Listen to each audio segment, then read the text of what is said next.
Hello tout le monde, je vous retrouve dans cette vidéo qui était très attendue. Je reviens pour vous parler des relations polyamoureuses, du libertinage, enfin je vais clarifier en tout cas ces termes, libertinage, échangisme, couple libre, etc. Et j'ai mis un peu de temps à me décider à faire cette vidéo parce que c'est pas évident en fait de parler de ce genre de sujet sans parler de soi. Je vais essayer de trouver le juste milieu pour parce que j'ai pas du tout envie de vous parler de ma vie sexuelle ou romantique sur internet, donc il faut que j'arrive à trouver une façon de faire. On va voir comment on s'en sort. Il y a un an, un peu plus d'un an, je vous faisais une vidéo sur qu'est-ce que le polyamour. Je vous la remettrai en barre d'infos et dans le petit si vous ne l'avez pas vu. C'était une vidéo où je vous présentais notamment un livre qui s'appelle The Ethical Slut. Dans cette vidéo, dans les commentaires, il y a beaucoup de personnes qui faisaient des amalgames avec d'autres choses en disant oui, en fait, les polyamoureux, c'est juste des libertins qui ne s'assument pas. Oui, c'est juste des gens qui trompent leur conjoint et qui après font « Oups, en fait, je suis polyamoureux ». Non, c'est pas de ça qu'on parle. C'est pas de ça qu'on parle, vraiment.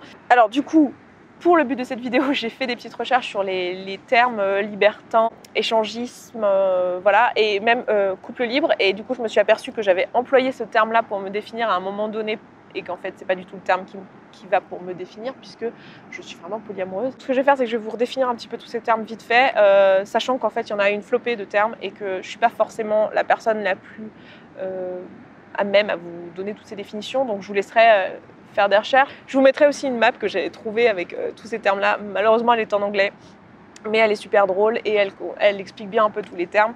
Si vous ne comprenez pas l'anglais, ne vous inquiétez pas, vous pouvez vivre sans, ça ira. Alors, le polyamour, c'est le fait de pouvoir être amoureux de plusieurs personnes en même temps.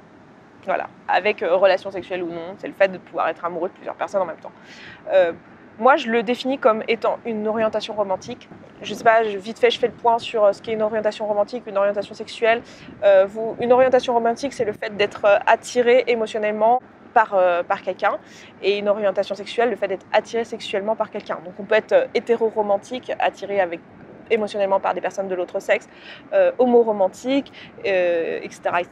Et on peut être hétérosexuel, homosexuel, bisexuel et asexuel aussi. Donc, on peut très bien être hétéro-romantique, asexuel, c'est-à-dire être attiré émotionnellement par des personnes de l'autre sexe, avoir envie d'avoir des relations amoureuses avec des personnes de l'autre sexe, mais pour autant ne pas être attiré sexuellement par ces personnes-là. Bref, si vous le voulez, je referai une vidéo là-dessus sur l'orientation romantique et sexuelle. J'avais pensé à le faire. En attendant, pour moi, le polyamour est une orientation romantique dans le sens où c'est le fait que moi je ressens, le fait que je suis capable d'aimer plusieurs personnes en même temps. Ça m'est arrivé par le passé, même quand j'étais dans une relation monogame, c'est-à-dire que j'étais amoureuse de plusieurs personnes, mais strictement sensus, j'étais pas en train de tromper mon conjoint parce que concrètement je n'entretenais pas de relation amoureuse en dehors de mon couple, en fait, pas de relation platonique, mais pas non plus évidemment de relation sexuelle, donc je ne trompais pas la personne. Mais n'empêche que mon ressenti était que j'étais polyamoureuse, c'est-à-dire que je pouvais être amoureuse de plusieurs personnes. Et j'ai jamais trop compris le fait que je puisse choisir de ne pas tomber amoureuse de plusieurs personnes, parce que c'est pas un choix que j'ai en fait. Je ne choisis pas de qui je tombe amoureux, de qui je ne tombe pas amoureux, quoi. Et amoureuse. Et c'est comme ça, et c'est tout. Je suis désolée, le soleil est en train de tomber, du coup je vais changer la luminosité au fur et à mesure. En ayant discuté avec d'autres gens autour de moi, j'ai l'impression que pour certaines personnes, c'est pas possible de tomber amoureuse de plusieurs personnes. Moi, je sais que ça l'est. C'est pour ça que moi, je pense que c'est une orientation. Le libertinage, la définition est hyper large. C'est le fait d'avoir des mœurs libérées. Alors, je vous avoue que c'est un boulevard. Moi, j'ai découvert ça en préparant cette vidéo, donc je suis pas du tout la pro du libertinage. Donc, si vous voulez compléter, n'hésitez pas. Et du coup, ça englobe tout un tas de choses, mais je crois que c'est surtout une philosophie de ce que j'ai compris de vie, qui est que on a envie d'être libéré vis-à-vis des mœurs morales et religieuses et d'explorer notamment sa sexualité. C'est pas que au niveau de la sexualité, mais notamment sa sexualité, en allant avec des personnes à l'extérieur de notre couple, mais aussi en incluant des personnes à l'intérieur de notre couple, et potentiellement en échangeant avec d'autres couples ou avec des personnes célibataires. Donc ça va être typiquement l'échangisme. Mais l'échangisme va être qu'une partie du libertinage. Et ensuite, le couple libre, ça va être le fait d'être en couple avec quelqu'un, mais de s'autoriser à avoir des relations sexuelles à l'extérieur du couple. Et de se dire, ok, si c'est que du sexe, il n'y a pas de problème. Mais finalement, on peut aussi avoir ça dans le libertinage, mais de ce que je comprends, dans la notion de couple ouvert, il n'y a pas cette notion philosophique qu'il y a derrière le libertinage. Mais en tout cas, dans toutes ces pratiques-là, hormis le polyamour, il y a la notion qu'on est exclusif en couple, on est exclusif romantiquement, mais on ne l'est pas sexuellement. Voilà. Alors que dans le polyamour, c'est pas une histoire de sexe en fait, c'est une histoire d'orientation romantique. Hormis ces histoires de définition, vous n'êtes pas obligé d'utiliser les mots. Moi, je sais que dans la pratique, je n'utilise pas tous ces mots, mais voilà.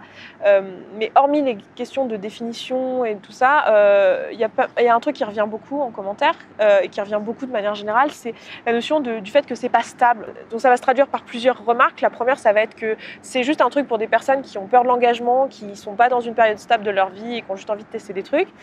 Et l'autre remarque qui est oui, mais du coup c'est pas stable pour faire des enfants, pour avoir une famille et tout, parce que voilà, ça va dans tous les sens, c'est n'importe quoi. C'est pas du tout du n'importe quoi, c'est pas du tout quelque chose de on essaye des trucs comme ça. Alors je peux comprendre qu'on puisse confondre un petit peu avec le fait que pendant certaines périodes, surtout quand on est jeune, on a envie de tester, d'avoir plusieurs relations ou d'avoir des relations pas sérieuses, etc. Mais c'est pas de ça qu'on parle là. On parle du fait d'être capable d'être en couple avec plusieurs personnes. Et je veux dire, chaque relation de couple peut être aussi sérieuse que n'importe quelle relation monogame. Elle peut aussi ne pas l'être. Je veux dire, il y a plein de gens qui sont monogames qui ont des relations pas sérieuses. Donc. Et du coup, la notion de stabilité avec les enfants... Alors, j'en ai discuté cet après-midi avec mon copain. On a eu une discussion là-dessus et on est tombé à peu près d'accord sur pas mal de choses. Et notamment le fait que, en fait, cette notion de volonté de stabilité pour un enfant et le fait de dire que cette seule façon d'avoir une stabilité, c'est d'avoir un couple hétérosexuel, marié, fidèle, voilà, c'est une vision en fait qui est extrêmement idéalisée de la société. C'est le truc qu'on nous vend dans les Disney, dans les comédies romantiques, dans la Bible. C'est le truc qu'on nous vend dans notre éducation principalement judéo-chrétienne, qui est que voilà, on a un couple monogame qui est fidèle, qui construit sa vie autour de ça et qui a des enfants. Sauf que dans la pratique, c'est très idéalisé par rapport à ce qui se passe. C'est-à-dire qu'il y a beaucoup de couples qui divorcent, il y a beaucoup de couples qui ne divorcent pas, mais qui se mettent sur la tronche à longueur de journée.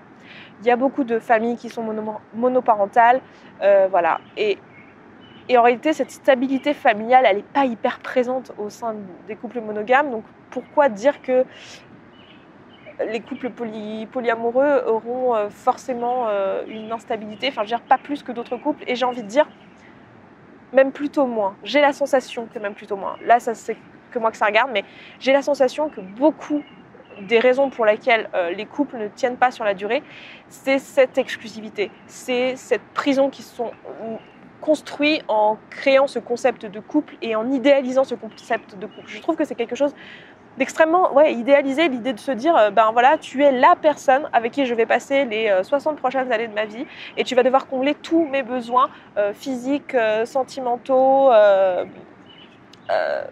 amicaux pendant toutes ces années. Tu vas être la personne qui va m'apporter tout ce dont j'ai besoin pour être heureux. Je trouve que c'est... Enfin, quand on y pense juste comme ça, c'est complètement utopique. Enfin, je veux dire, déjà, on change tous sur une échelle de plusieurs dizaines d'années. Et puis, enfin, je veux dire, c'est la responsabilité de personnes uniques que d'avoir cette responsabilité de rendre heureux quelqu'un. Enfin, et en pratique, c'est pas ce qui se passe. En pratique, les gens sont plutôt monogames sur quelques années avec quelqu'un, sur quelques années avec quelqu'un d'autre, sur quelques années avec quelqu'un d'autre, etc., etc. Partant de ce constat-là, je trouve que c'est pas très honnête et un peu idéalisé que de dire oui, mais le couple monogame, c'est tout ce qui va faire qu'un enfant aura un environnement stable. La polygamie ou le polyamour, c'est pas du tout stable. Bah, déjà, je pense qu'en plus, ça vient de personnes qui n'ont pas forcément compris ce qu'était le polyamour et qui le confondent peut-être avec du libertinage, typiquement, même si je pense qu'on peut tout à fait être un couple stable et libertin. Mais bon, voilà, c'est encore un autre sujet. Et en plus de ça, je pense que surtout, la notion de stabilité derrière l'enfant, enfin, je crois que les enfants ont un peu rien à faire avec qui leurs parents sont en couple ou couchent.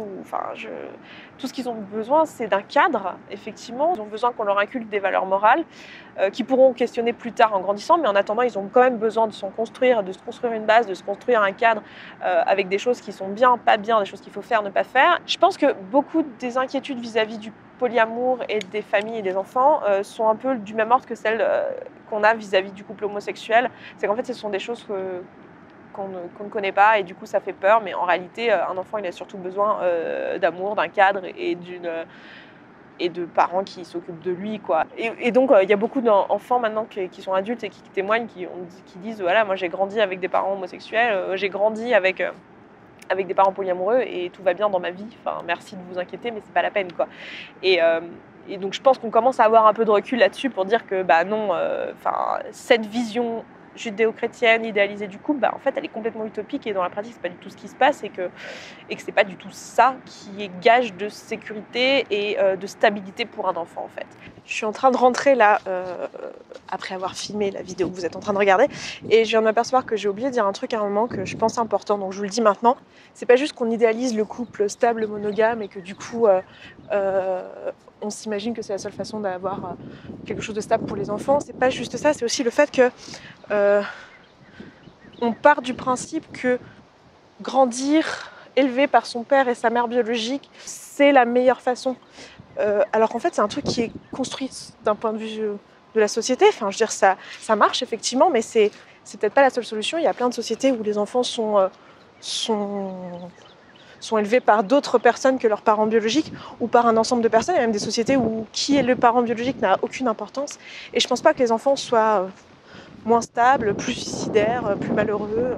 On part du principe que c'est naturel, mais en fait, c'est une construction, ça ne l'est pas, c'est juste notre héritage de notre histoire judéo-chrétienne. Après, je peux comprendre que cette histoire, elle ait beaucoup d'importance pour beaucoup de personnes, ça fait partie de ce qui fait qu'on est ce qu'on est, enfin, c'est notre culture, mais c'est vraiment juste culturel, quoi. Bref, je vais m'arrêter là, je suis en train de m'essouffler. En fait, c'est super lourd là, j'ai un réflexe au bout des bras et j'ai pas les muscles de Casey Neistat, donc c'est un peu galère. Et je vous mettrai en lien un article de Vice qui était sorti en 2015 avec une personne qui a maintenant la vingtaine qui partageait son expérience en disant qu'il avait grandi avec des parents polyamoureux et que tout allait bien pour lui, quoi, et qu'en fait un jour quand il était petit, alors je sais plus c'est lui ou son frère, je vous laisserai aller lire son histoire, mais un jour étant petit, il y a un des enfants qui a demandé à sa mère mais pourquoi James il vit à la maison avec toi et papa, et la mère avait juste répondu parce que je l'aime, et l'enfant dit ok, ça tombe bien, moi aussi je l'aime. Et voilà, c'est tout. Enfin, c'est aussi simple que ça en fait. La plupart du temps, les relations polyamoureuses sont extrêmement ennuyeuses comme les relations monogames. Enfin, je veux dire, c'est juste des gens qui s'aiment. Parfois ils sont deux, parfois ils sont trois. Parfois ils sont des trouples, c'est-à-dire qu'ils s'aiment respectivement à trois, mais c'est pas du tout la majorité. Enfin, je veux dire, peu importe en fait. Ce qu'il y a, c'est qu'il y a une notion de consentement, il y a une notion que tout le monde est d'accord avec cette situation, et qu'il y a une notion de bienveillance et une notion de... Il y a beaucoup de communication, enfin, c'est pas du tout un truc amoral en fait. Après, encore une fois, la notion de morale, c'est super subjectif, mais il y a quand même une morale qui est derrière, il y a quand même... Enfin, je veux dire, on peut pas juste débarquer un jour et dire oui, je t'ai trompé, en fait, c'est parce que je suis polyamoureux. Non, c'est pas comme ça que ça marche. Il y a une notion de confiance. Après, il y a souvent la question de comment ça se passe en pratique. Est-ce que t'en as plusieurs, mais t'as une hiérarchie ou un truc comme ça? Ça va dépendre des personnes. Il y a des personnes qui ont une relation principale et des relations secondaires. Ça marche d'ailleurs très bien avec les gens qui ont des enfants, justement, où en fait, très souvent, leur relation principale, c'est leur couple avec qui ils ont eu des enfants, et les deux voient d'autres personnes qui sont généralement elles aussi en couple avec une autre personne avec qui ils ont des enfants, donc la situation est extrêmement stable justement, parce que les deux sont dans leur couple installés avec leurs enfants et ils voient en plus quelqu'un d'autre qui est lui aussi marié et installé avec des enfants, et il y a une relation d'amour entre ces personnes-là, quoi. C'est pas juste un plan cul, et encore est-il que les gens auraient tout à fait le droit d'avoir un plan cul, mais c'est pas de ça qu'on parle quand on parle de polyamour. Donc dans la pratique, ça peut se passer de plein de façons. Il y a des personnes qui n'ont pas d'hiérarchie, il y a des personnes qui en ont. Voilà, il n'y a pas de règle en fait, il y a autant de façons d'aimer quelqu'un qu'il y a de personnes, hein. C'est comme me demander est-ce que dans les couples monogames, est-ce que c'est le mec qui tient la banque ou est-ce que c'est la femme? J'en sais rien, ça va dépendre d'un couple à l'autre, enfin, j'exagère un peu, mais c'est ça quoi, c'est vraiment, ça va dépendre des personnes en fait. Je pense qu'il y a autant de façons de faire qu'il y a d'individualité. Ensuite, je pense qu'une question qui vient souvent aussi, c'est la question des MST. Je pense que c'est une question pertinente. Effectivement, comme on est une personne qui a, au lieu d'avoir un seul partenaire, on en a plusieurs, et ça multiplie les risques de transmission d'MST. Donc ça veut juste dire que à chaque relation, doit s'appliquer les mêmes règles que dans une relation monogame. C'est-à-dire que si vous rencontrez quelqu'un, que vous commencez à avoir une relation amoureuse puis des relations sexuelles, vous vous protégez d'abord avant d'aller vous faire dépister pour finalement arrêter de vous protéger. Et vous devez faire ça à chaque relation. Et voilà, et les personnes, enfin, encore une fois, il doit y avoir de la communication et les personnes qui sont impliquées doivent être au courant, et il doit y avoir des dépistages fréquents. Mais là, encore une fois, il faut juste être précautionneux comme dans une relation monogame. Malheureusement, on incrimine vachement le polyamour pour la recrudescence des MST. Je pense que il y a aussi beaucoup de couples il y a aussi beaucoup de personnes qui trompent leur conjoint et qui sont aussi incriminés. Enfin, je pense pas que ce soit les polyamoureux qui soient le plus responsables de ça, parce que justement dans le polyamour il y a quand même beaucoup de communication, donc en général ces choses-là elles sont discutées et elles sont traitées en amont. Après, je sais pas, hein, j'ai pas de stats sur la question, mais alors que dans des relations d'infidélité justement il n'y a pas de communication, parce qu'il y a une notion d'amoralité, d'erreur morale, et du coup il y a moins de communication et du coup il y a plus de risques. Donc voilà, enfin, c'est ma sensation. Moi je sais que c'est quelque chose dans lequel j'ai toujours eu beaucoup de communication, donc je pense que c'est à peu près la même chose pour les autres polyamoureux. En tout cas pour ceux que j'ai rencontrés c'était le cas aussi. Un dernier point que je voudrais aborder qui vient aussi souvent, c'est est-ce que tu es polyamoureux parce que tu as besoin d'avoir une personne qui est tellement idéale qu'elle n'existe pas, et du coup tu prends un peu chez différentes personnes des trucs pour essayer de faire la personne idéale. Enfin, je sais pas, non, je m'exprime super mal, mais souvent voilà, la question c'est un peu ça, c'est genre ouais ok, t'as envie d'être avec quelqu'un qui est comme ça et quelqu'un qui est comme ça, et tu trouves pas un mec qui a ces deux trucs là, du coup tu vas avoir deux copains pour avoir ces deux trucs. Non, c'est pas comme ça que je le vois. Enfin, je pense pas à ce genre de truc-là en fait. Mais bon, là encore une fois, hein, je réponds que pour moi. Et aussi, je voulais dire, je sais pas, la manière dont je m'exprime, je sais pas comment ça va rendre à la caméra, mais même si j'exprime le fait que je trouve les questions que je les comprends pas forcément, ou que je les trouve illogiques pour moi, je suis pas du tout en train de juger, en train de vous dire vous êtes trop débile de pas comprendre. Hein. Vous avez le droit de pas comprendre, c'est pas un truc qui est courant, c'est pas un truc dont on parle beaucoup, donc il y a peu d'informations là-dessus qui sont fournies, et donc quand on connaît pas un truc, on pose des questions naïves et c'est normal, et donc j'ai pas de problème avec ça. Et j'espère que ma communication non verbale ne vous dira pas vous êtes trop cons les gars, vous devriez savoir, parce que c'est pas ce que je pense. Donc je vous le dis de façon factuelle et textuelle ici en communication bien verbale, pour que vous puissiez le savoir et que vous n'interprétiez pas le reste de la vidéo. Mais donc pour en revenir à la question, non, moi je le vois absolument pas comme ça. Encore une fois, j'ai un peu de mal à comprendre pourquoi on pourrait penser ça. Après, effectivement, des fois je sors avec des personnes qui sont très différentes et qui se complètent quelque part, mais c'est pareil pour mes amis. Je veux dire, si j'aime bien aller regarder des films d'action, j'ai un pote avec qui je regarde des films d'action, puis j'ai un autre pote avec qui aime pas les films d'action, mais avec qui j'aime bien boire des verres, je bois des verres avec lui, et ça me va très bien de faire les films d'action avec l'un et les verres avec l'autre. Et c'est pas parce que j'ai deux amis pour avoir tous mes besoins, mais que je préférerais avoir qu'un seul ami qui fait tout. Non, je préférerais pas avoir un seul ami avec qui je vais boire un verre et regarder des films. Je suis contente aussi d'avoir plusieurs potes qui sont différents et qui m'apportent des choses différentes et à qui j'apporte probablement des choses différentes. Et dans mes relations amoureuses, c'est la même chose. Je choisis pas de qui je tombe amoureux, encore une fois. Amoureuse, décidément. Vous allez finir par avoir du mal avec mon genre, mais je suis bien une femme. Et je me pose pas ce genre de questions. Je me dis pas, ah tiens, lui il est bien, il manquait un truc dans ma checklist, là, il m'en fallait un qui sache cuisiner, lui il est bien, je vais le prendre, et voilà, j'aurai tout. Là j'ai mon prince charmant en kit qui a été récupéré sur mes 5 copains. Je rigole, hein, mais non, ça se passe absolument pas comme ça, en tout cas pas pour moi, et je pense pas pour la plupart des gens. Voilà, écoutez, j'ai déjà beaucoup parlé, donc je pense que je vais m'arrêter là, et puis au pire j'en referai d'autres, mais je vous avoue que, voilà, encore une fois, c'est tellement... En fait, c'est tellement logique pour moi le polyamour, et je le ressens tellement, que j'ai un peu de mal à faire naturellement ces vidéos. Parce que vous savez, pour pouvoir faire mes vidéos, en général, ce que je fais, c'est que je me mets à la place de personnes qui se posent des questions sur ce sujet auxquelles moi j'ai trouvé des réponses. Et comme c'est souvent des réflexions personnelles sur lesquelles moi aussi un jour je me suis posé la question, puis après j'ai trouvé une réponse, et du coup je vous fournis comment moi j'ai trouvé la réponse et comment je suis arrivée à ce cheminement pensée, c'est assez facile entre guillemets. Là, en l'occurrence, j'ai un peu de mal à me mettre à la place de quelqu'un qui est foncièrement monogame, même si je le comprends, parce que j'ai évolué moi aussi dans une société qui l'est, mais il y a des choses qui pour moi, ça ne me serait pas venu à l'idée de me dire tiens, est-ce que j'ai fait une checklist et est-ce que j'essaye d'avoir plusieurs copains qui checkent cette checklist. Non, j'essaye pas de faire ça. Le seul problème, je dirais, le truc négatif du polyamour, c'est que par rapport à un couple monogame, c'est qu'effectivement, la seule denrée qui est limitée dans la vie, c'est le temps. Et parfois, il peut arriver qu'on ait envie d'être quelqu'un de polyamoureux, mais en couple avec une seule personne, pour cette raison-là, pour pouvoir consacrer plus de temps à construire des relations durables, etc. Et du coup, je pense qu'il y a beaucoup de personnes polyamoureuses qui sont en couple avec une seule personne, juste pour cette raison-là. Ou qui ont une vraie relation principale et une relation annexe qui voit peu dans l'année, mais c'est dur à faire. Moi, je trouve que c'est dur parce que, en fait, on est amoureux, donc la personne nous manque quand elle n'est pas là. Donc, c'est dur à faire ça. Mais il y a des gens qui le font sur le long terme. Voilà. Mais encore une fois, c'est pas parce qu'on est en couple avec une seule personne qu'un d'un seul coup on est devenu monogame. Enfin, c'est comme une fille qui est bi, qui serait en couple avec une femme, elle n'est pas devenue lesbienne. Elle est toujours bi, mais elle est en couple avec une femme en ce moment. Voilà, et ben là c'est la même chose. Bref, ouais, je pense que vous avez l'idée. N'hésitez pas à interagir en commentaire. Je sais que c'est quelque chose de nouveau pour beaucoup de personnes et qu'il y a beaucoup de stéréotypes négatifs autour de ça. Mais voilà, n'hésitez pas à me poser des questions, j'essaierai d'y répondre du mieux que je peux. Et puis voilà. Bref, je vous embrasse, je vous souhaite un bon dimanche et je vous dis à bientôt dans une prochaine vidéo qui devrait être plus courte parce que j'ai décidé que maintenant, mes vidéos longues, je les mettrai le dimanche et mes vidéos courtes, ce que j'appelle courtes, c'est genre 10 minutes ou moins, je les mettrai en semaine. Voilà. Bref, je vous embrasse. Ciao, ciao.